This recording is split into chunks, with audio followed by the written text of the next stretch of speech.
Reiniciamos la audiencia para proferir la sentencia dentro del expediente 15.123.33.000 2013 0065700,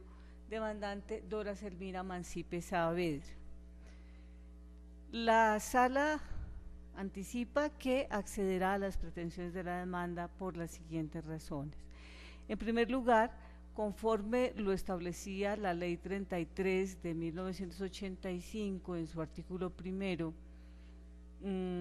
inciso segundo, no quedaron sujetos a esa regulación los empleados que contaran con un régimen especial de pensiones. En efecto, al tenor del decreto 929 de 1976, se estableció el régimen de prestaciones sociales de funcionarios y empleados de la Contraloría, y en el artículo séptimo se estipuló el derecho a pensión de jubilación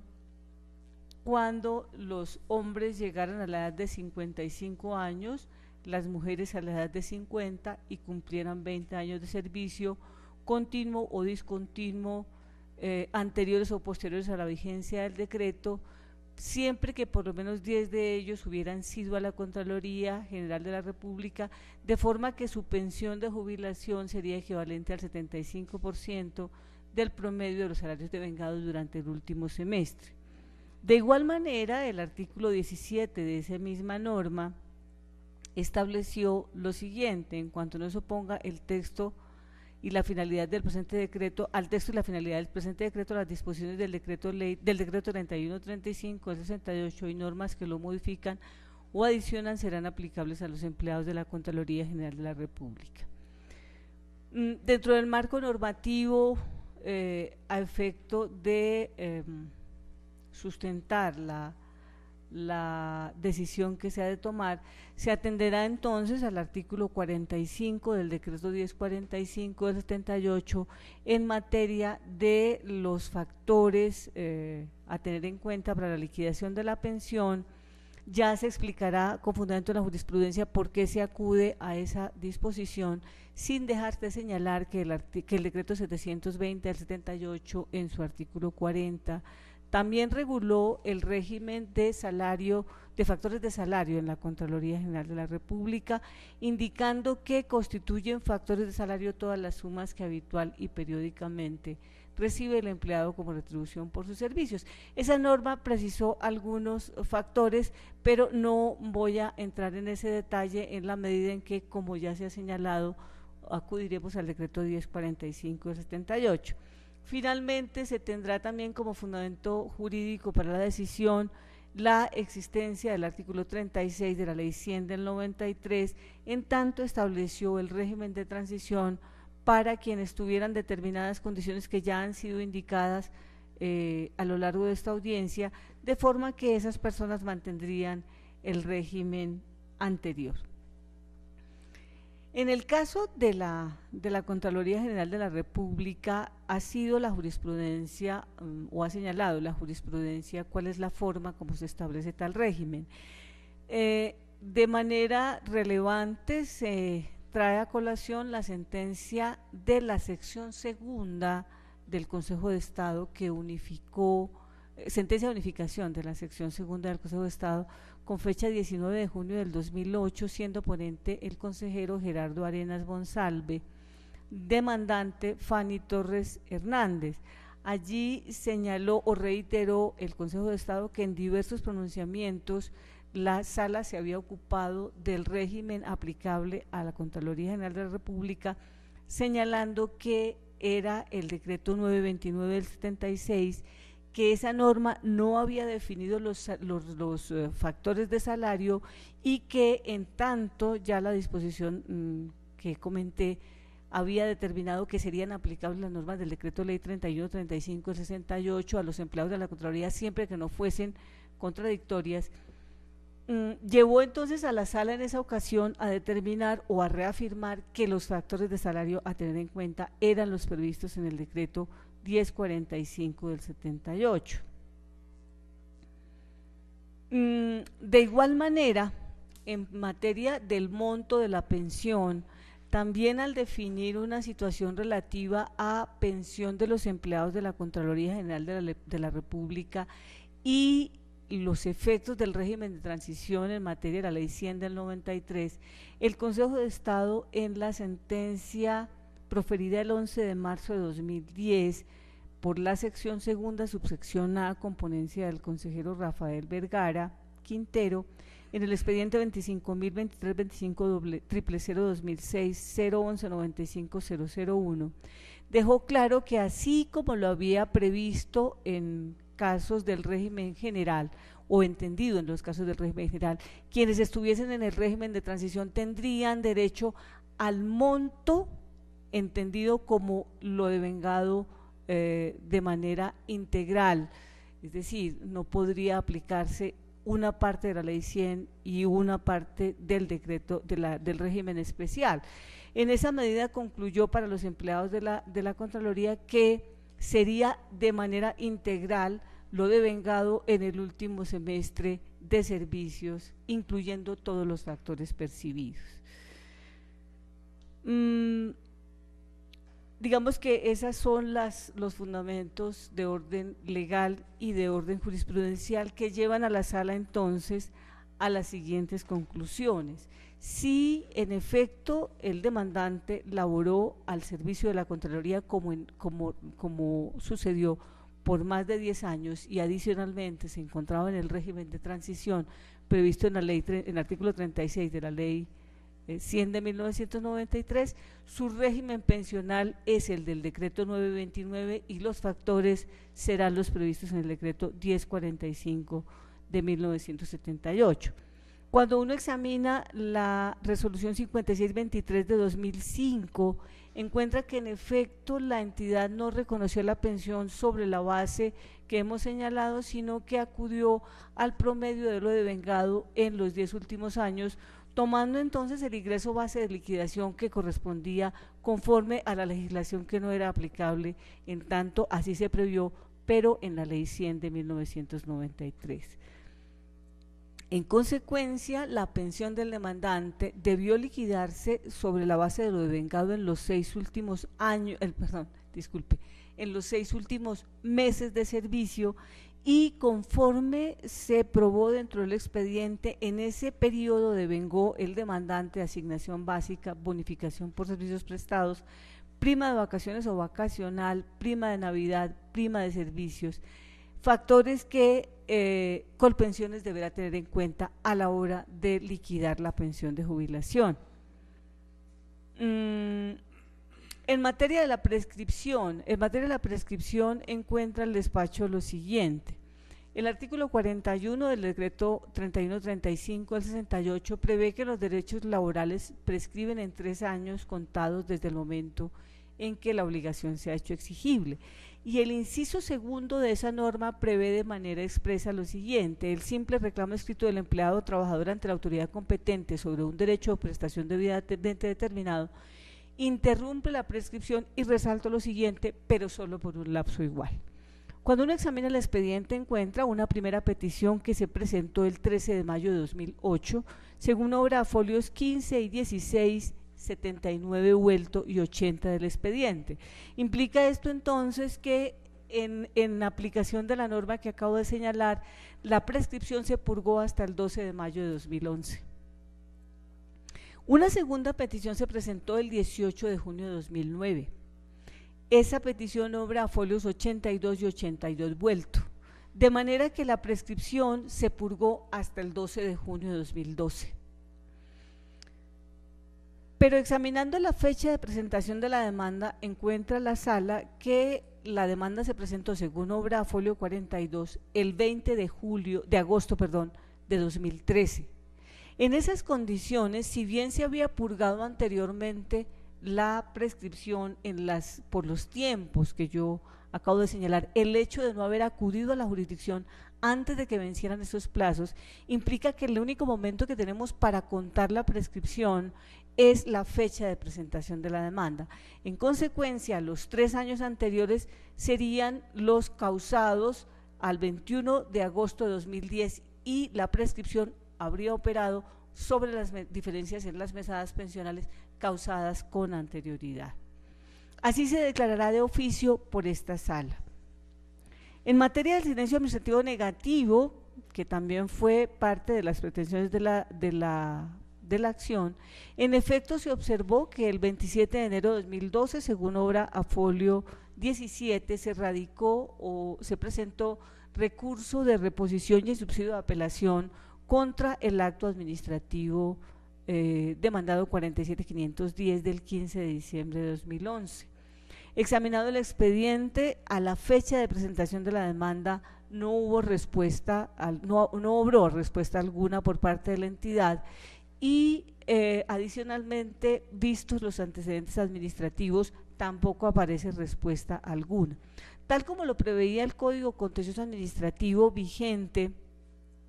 para ese momento, el silencio administrativo negativo se configuraba así, no había respuesta luego de 2 meses. La demanda fue presentada después de los 2 meses y en consecuencia deberá declararse que operó el silencio administrativo negativo, pero no se accederá, como lo solicita el demandante, a declarar su nulidad, en tanto se considera este como un requisito de procedibilidad para poder acceder a la jurisdicción y no como un acto administrativo propiamente dicho. En materia de las costas, de acuerdo con lo previsto en el artículo 188 de la Ley 1437 de 2011, se condenará a su pago a la entidad demandada, Administradora Colombiana de Pensiones, atendiendo lo dispuesto, los márgenes dispuestos por el Consejo Superior de la Judicatura en el acuerdo 1887 de 2003, de manera que a título de agencias en derecho se determina la suma de 2 salarios mínimos legales mensuales vigentes. La sentencia en su parte resolutiva se transcribirá textualmente de la siguiente manera: el Tribunal Administrativo de Boyacá, administrando justicia en nombre de la República y por autoridad de la ley, falla primero, declarar la nulidad de la resolución 047-510 de 15 de diciembre de 2011, mediante la cual el Instituto de Seguros Sociales, Instituto de Seguro Social, hoy Colpensiones, negó la solicitud de liquidación de la pensión de la señora Dora Selmira Mancipe Saavedra. Segundo, declarar la existencia del silencio administrativo negativo respecto a los recursos de reposición y apelación interpuestos contra la resolución número 0047510 del 15 de diciembre de 2011, proferida por el Instituto de Seguro Social, hoy Colpensiones, que negó la solicitud de reliquidación de pensión de la señora Dora Selmira Mancipe Saavedra. Tercero, declarar de oficio, probada de oficio, la prescripción de las diferencias por mesadas pensionales causadas con anterioridad al 21 de agosto de 2010 por las razones expuestas en la parte motiva de esta decisión. Cuarto, a título de restablecimiento del derecho, la Administradora Colombiana de Pensiones, Colpensiones, reliquidará la pensión de jubilación de la señora Dora Selmira Mancipe Saavedra, identificada con la cédula de ciudadanía 40.009.482, expedida en Tunja, a partir del 25 de enero de 2005, con los reajustes de ley, en cuantía del 75% del promedio de lo devengado en los últimos 6 meses de servicio, comprendidos entre el 16 de septiembre de 1999 y el 15 de marzo de 2000, incluyendo como factores salariales la asignación básica, la prima de servicio, la prima de Navidad, la prima de vacaciones, la bonificación por servicios prestados, pago que tendrá efectos fiscales desde el 21 de agosto de 2010 en razón a la prescripción que acaba de declararse. De la condena se descontará lo que por concepto de pensión haya pagado Colpensiones a Dora Selmira Mancipe Saavedra, identificada con la cédula de ciudadanía 40.009.482 de Tunja, y lo que corresponda a los aportes dejados de descontar por los factores que, devengados en los últimos 6 meses de servicio, se incluyen dentro de la liquidación de la pensión por virtud de esta sentencia. Quinto, las sumas que resulten a favor de Dora Selmira Mancipe Saavedra se ajustarán tomando como base el índice de precios al consumidor mes por mes por tratarse de pagos de tracto sucesivo, tal como lo ordena el inciso cuarto del artículo 187 de la Ley 1437 de 2011,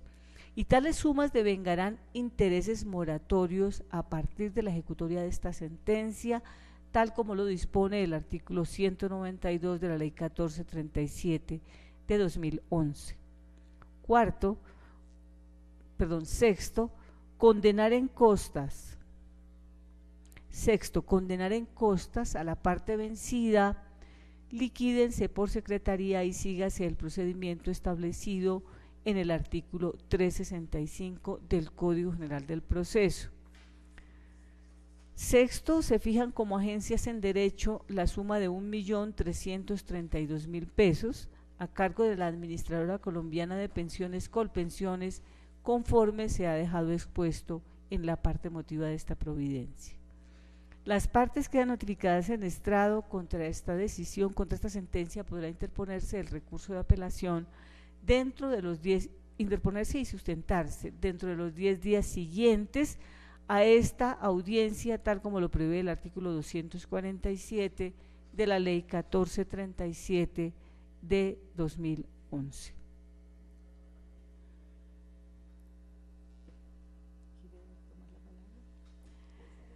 Las partes quedan notificadas en estrado. El doctor Félix Rodríguez ha solicitado el uso de la palabra para una intervención. Sí, señor, sí. Si bien comparto en términos generales el fallo proferido, me aparto en un aspecto relacionado con el artículo tercero, en cuanto en esta ordinal tercero de la decisión se limita los descuentos por aportes dejados de descontar a los 6 meses, a los últimos 6 meses de servicios, según se expresa en este ordinal.